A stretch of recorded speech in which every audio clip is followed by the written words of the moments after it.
It's been a rough couple of years with my husband, but one thing that never changed was our sexual relationship.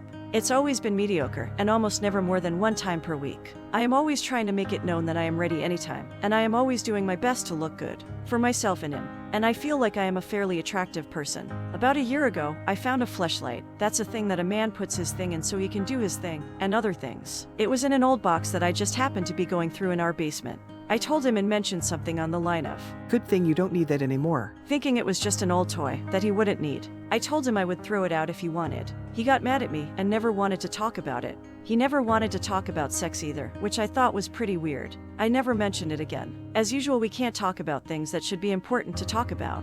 This spring and summer, my husband and I were getting ready to sell our house as we found another one which we loved. So once again I started to go through boxes and box stuff up, and once again I found that fleshlight. I was angry when I saw it, especially since I am always willing to have sex, but put it back in the box. That night we were heading to meet some friends and I mentioned to him that I found it again.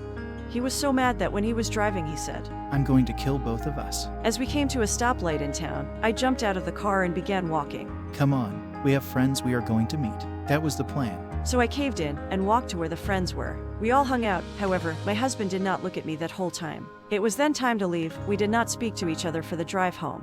When we were getting close to home, he began driving like a maniac and going 80 miles per hour in a 25 miles per hour zone. I once again tried to jump out of the car and screamed for him to let me out.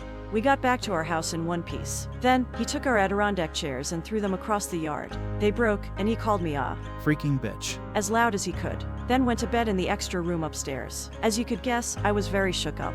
I went to sleep downstairs in the basement, where our master bedroom is, after I heard him snoring. I figured it was safe to say he was out for the night. Around 2 a.m., I hear the bedroom door opening and I see my husband, with a wood splitter in his hand, walking back out to a middle area in our downstairs. So I peek around the doorway to see him demolishing the box that had the fleshlight in it. Then I see him take a lighter and light the box on fire in several different areas until it was ablaze. The box was on a carpeted area next to where I was standing in the bedroom.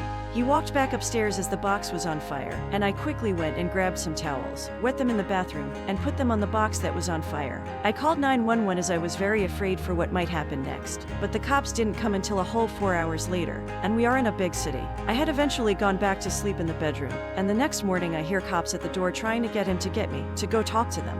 He had initially refused, but I peeked my head out of the egress window and saw it was the police. So I went upstairs. I let them know what happened. They arrested him. There was a 30-day no contact order. During this time, he said, I'm very sorry. and of course, I forgave him. Life was good again. He took court-ordered anger management class, and I thought all was great. A month or two passed. I went to turn on Pandora on his iPad and I see a female escort page pulled up. I immediately messaged him at work and he was so sorry. He wasn't really looking. He would never do it again. Why yada yada. Once again, I give him the benefit of the doubt and we are all in love again. A few weeks ago my friend and I went to a concert, and I haven't really fully trusted him with all this crazy behavior. So the next day I open up his bedside nightstand and I see his lube obviously moved. I noticed the toilet seat was up, which he never does, so I go to look at his iPad and I see a pussy picture on a Google link share. I once again message him at work asking him WTF, and he basically told me he would talk about it after work. He gets home from work and says, I got curious and looked at some online pictures. I guess guys do that, and of course he promised he would never cheat on me. The next day he said he had to go to the parts store for a friend. We met after that. Nothing seemed off. Last Monday he came home on his lunch, which he usually does, but this time he left his phone. I notice his message light flashing, and since I can't trust anything he says, I checked the message. On it were a string of messages including my husband's cock photos and face, as this guy was asking for it. I became furious and began to look through more of his phone. There it is, a 12-minute video of my husband sucking some guy's cock. I waited till he got home and told him what I saw, and that we were through. I went to my friends and stayed there for a few days, but knew I had to face him again. He says to me, I'll do anything for you. I'll never do it again. but I wonder if he just wants me to stay silent. We both have counseling scheduled, but I honestly don't think I can ever trust him again. Help me please.